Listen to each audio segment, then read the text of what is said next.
Everyone, কি খবৰ আপোনালোকৰ? আশা কৰোঁ সকলো ভালে আছে। Welcome back to Ankur Nice Academy. আমি APSC CC বা APSC ডিপাৰ্টমেণ্টেল এক্সামৰ আণ্ডাৰত হোৱা প্ৰত্যেকটো এক্সামৰে এটা PIQ এনালাইচিছৰ চিৰিজ ওলাইছিলোঁ। চিৰিজটোৰ নাম আছিলে আস্ক সিদ্ধাৰ্থ ছাৰ, আৰু সেই চিৰিজটোৰ আজি 7th নম্বৰ ক্লাছ, মানে 7ম ক্লাছ। অলৰেডি আমি 6টা ক্লাছ কৰিলোঁ আৰু আপোনালোকৰ পৰা ৰেছপন্সটো বহুতেই ভাল পাইছোঁ, কাৰণ এই ক্লাছটো এটা চবতছে ভাল হয়, আমি ডেইলি অকল এটা কুৱেশ্যনে লওঁ আৰু সেই কুৱেশ্যনটো লৈ আমি ট্ৰাই কৰোঁ পুৰা ভালকৈ এনালাইচিছ কৰি ডিকোড কৰিবলৈ। আৰু ডিকোড কৰাৰ কথা এটাই, কাৰণ APSC কিছুমান এনেকুৱা কুৱেশ্যন আনে যোনটোত আমাৰ এক্সপিৰিয়েঞ্চবিলাকক অকণমান পাকে পকাৰে ট্ৰিক কৰিব বিচাৰে, আৰু যোনবিলাকৰ কনচেপচুৱেলি বহুত বেছি ষ্ট্ৰং তেওঁলোকেহে সেনেকুৱা ধৰণৰ কুৱেশ্যনবোৰ কৰিব পাৰে। চ' আমাৰ মটিভটো হ'ল এই এনেকুৱা ধৰণৰ কুৱেশ্যনবোৰ আমি ভালকৈ পঢ়ি পেলাই এনালাইচিছ কৰোঁ আৰু ডিকোড কৰোঁ, যাতে আমাৰ ভৱিষ্যতত কিবা যদি এক্সাম দিওঁ এনেকুৱা ধৰণৰ কুৱেশ্যন আহিলে আমি আৰামছে আমি সলভ কৰিব পাৰোঁ। ঠিক আছে নে? আহক আমি আজিৰ কুৱেশ্যনটো কৰোঁ। আজিৰ কুৱেশ্যনটো আছিল আমাৰ APSC, আজিৰ কুৱেশ্যনটো হ'ল APSC CCE 2023। ঠিক আছে, আজি আছাম হিষ্ট্ৰী কুৱেশ্যন এটা লৈ আহিছোঁ। আকৌ আছাম হিষ্ট্ৰী মানে আমি আহোমৰ কুৱেশ্যন এটা লৈ আহিছোঁ, আহোমৰ। ঠিক আছে নে? কুৱেশ্যনটো হ'ল match the following names with the Ahom rulers. মানে এফালে আহোম ৰজাৰ নাম দিয়া আছে আৰু আনফালে আহোম ৰজাৰ হিন্দু নাম দিয়া আছে। চ' আমিতো জানিছিলোঁ ন, আহোম ৰজাবিলাকে হিন্দুৰ নাম লোৱা ষ্টাৰ্ট দিছিলে এটা টাইমৰ পিছত। প্ৰথম কোন আছিলে হিন্দু নাম লোৱা? আমাৰ প্ৰথম আছিলে প্ৰতাপ সিংহ, নহয় জানো? প্ৰতাপ সিংহই প্ৰথম হিন্দু নাম লৈছিলে। ঠিক আছে নে? চ' তেনেকে তাৰ পিছৰ ৰজাবোৰৰ হিন্দু নাম ষ্টাৰ্ট হ'ল, নহয় জানো? ইয়াত মানে কেইটামান আহোম নাম দি দিছে, লগতে কি বুলি কয় আমাৰ আহোম ৰজাবোৰৰ হেৰি নামবোৰ দি দিছে, যোনটো আহোম নামটো দি আছে। এতিয়া আমাক মেটচ দ্য ফলোয়িং কৰিব দিছে। চ' আমাৰ যিহেতু এইটো কুৱেশ্যন আহিছিলে APSC CCত, চ' আমি অকল এইকেইজন ৰজা বুলিয়ে নহয়, আমি পৰাপক্ষত আমি যিমান পাৰোঁ আহোম মানে আমাৰ হিন্দু নামবোৰ জানাটো বহুত বেছি দৰকাৰী। বা তেওঁলোকৰ কিছুমান বেলেগ ধৰণৰ নাম আছে, যেনেকৈ ধৰক চুহুংমুঙৰ বেলেগ নাম আছে, দিহিঙীয়া ৰজা, তাৰপিছত আপোনাৰ চুডাংফাৰ আছে, আমাৰ বামুণী কোঁৱৰ। সেনেকে আমি প্ৰত্যেকটো ৰজাৰে, প্ৰত্যেকটো নহ'লেও যোনখিনি ফেমাছ ৰজা তেওঁলোকৰ যদি আমি বেলেগবোৰ নামবোৰ জনা যায়, তেতিয়া পৰীক্ষাত আমাৰ কাৰণে বহুত বেছি ইজি হৈ যায়, নহয় জানো? চ' এইটো প্ৰশ্নত সুধিছে চুচেংফা আছে, চুৰেমফা আছে, চুতামলা আছে, চুপাংমং আছে, নহয় জানো? এতিয়া কথাটো হ'ল চুচেংফা মানে কোন আছিলে? চুচেংফা মোৰ এটা অলৰেডি ইউটিউবত এটা অলৰেডি আহোম নেম ট্ৰিক্স বুলি এটা অলৰেডি এটা ক্লাছ মই দি থোৱা আছে। আপোনালোকে যদি সেই ক্লাছটো যদি চাইছিলে, সেইটো আপোনালোকে এই এনচাৰটো ইজিলি পাৰিব। যদিও চোৱা নাই, মই আজি আপোনালোকক অকণমান মনত পেলাই দিওঁ। মই কৈছিলোঁ কি প্ৰতাপ সিংহই চেং মাছ খাই ভাল পাইছিলে। কি কৈছিলোঁ? প্ৰতাপ সিংহই চেং মাছ খাই ভাল পাইছিলে। চেং মানে কি? চাওক, প্ৰতাপ সিংহৰ লগত চেং মই ইনক্লুড কৰিছোঁ নে? মানে কি? চু চেং মানে কি? চুচেং। প্ৰতাপ সিংহৰ আহোম নামটো কি? চুচেংফা। এনেকে মনত ৰাখিব, প্ৰতাপ সিংহই চেং মাছ খাই ভাল পাইছিলে। চ' চেংটো তাৰ পৰা আহি গ'ল। চব এইটোৰ এনচাৰটো কি হ'ব? চুচেং। হ'লনে? প্ৰতাপ সিংহৰ আমি কি পালোঁ? চুচেংফা। হ'ল? মনত থাকিব, প্ৰতাপ সিংহৰ কি হয়? চুচেংফা। হ'বনে? এতিয়া আহক আমি নেক্সটটো চাওঁ। নেক্সট কোন আছে? চুৰেমফা।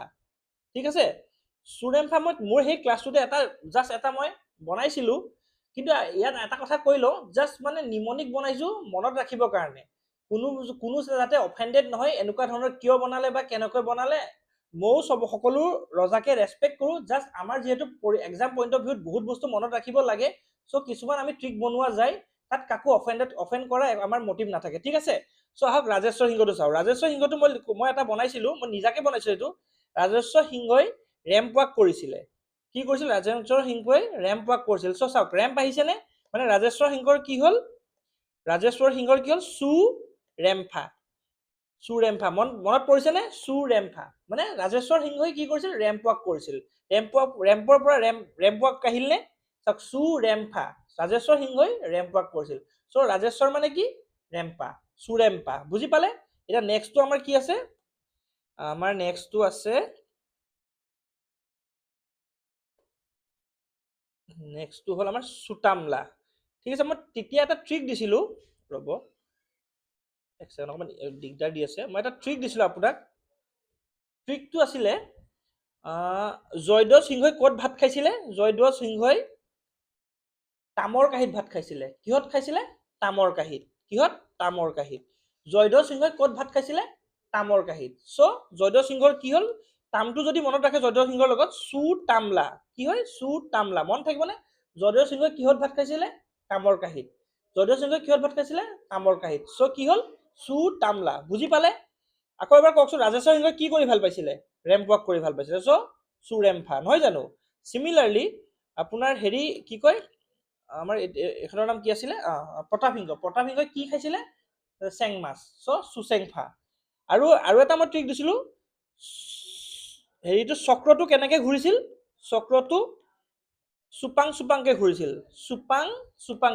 চক্ৰটো কেনেকে ঘূৰিছিল চুপাংকে তো চক্ৰধ্বজ সিংহৰ কি হ'ল চুপাংমুং মন থাকিবনে চক্ৰধ্বজ সিংহৰ কি হ'ল চুপাংমুং মনত থাকিব এতিয়া আমি চাওঁ আহক ট্ৰিক হিচাপত আমি কৰো ট্ৰিক হিচাপত কৰি পেলাই আমাৰ এনচাৰটো শুদ্ধ হৈছে নে চাওঁ চ' মই কি কৈছিলো প্ৰতাপ সিংহৰ এ মানে 3 মই কৈছিলো এ কাৰণ প্ৰতাপ সিংহৰ মই চুচেংফা কৈছিলো তাৰপিছত চুৰেম্ফা কাৰ কৈছিলো ৰাজেশ্বৰ সিংহ চ' 1 বি চুতামলা মই কৈছিলো জয়ধ্বজ সিংহ 4 চি আৰু চুপাংমং কৈছিলো মই চক্ৰধ্বজ সিংহৰ মানে 2 ডি চাওকচোন 1 বি 2 ডি 3 এ আৰু 4 চি থকা কিবা আছে নে 1 বি এক ছেকেণ্ড ৰ'ব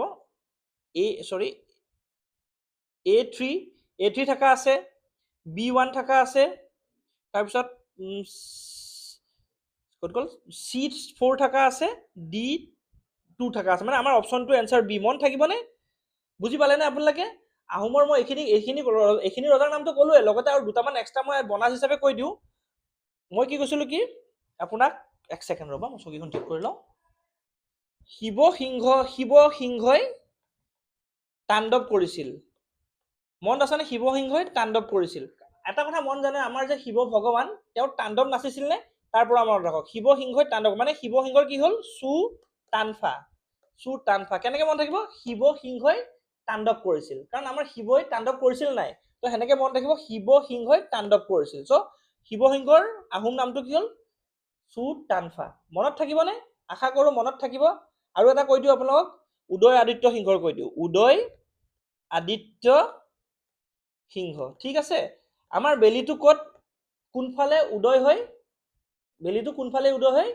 পূব ফালে বেলিটোক কি বুলি কওঁ চান কওঁনে চাওক উদয় মানে কি চান মানে উদয় মানে চানটো কোনফালে উদয় হয় হেৰি ফালে পূব ফালে চ' চান ইয়াতফা বুলি ৰাখিব চান ইয়াতফা চ' বেলিটো কোনফালে উদয় হয় চানটো কোনফালে উদয় হয় সেইটো মনত থাকিব চান মানে কি উদয় মানে কি চান মানে কি হ'ল উদয় সিংহ মানে কি হ'ল চানিয়াতফা মনত থাকিব আৰু এটা কৈ দিছো গদাধৰ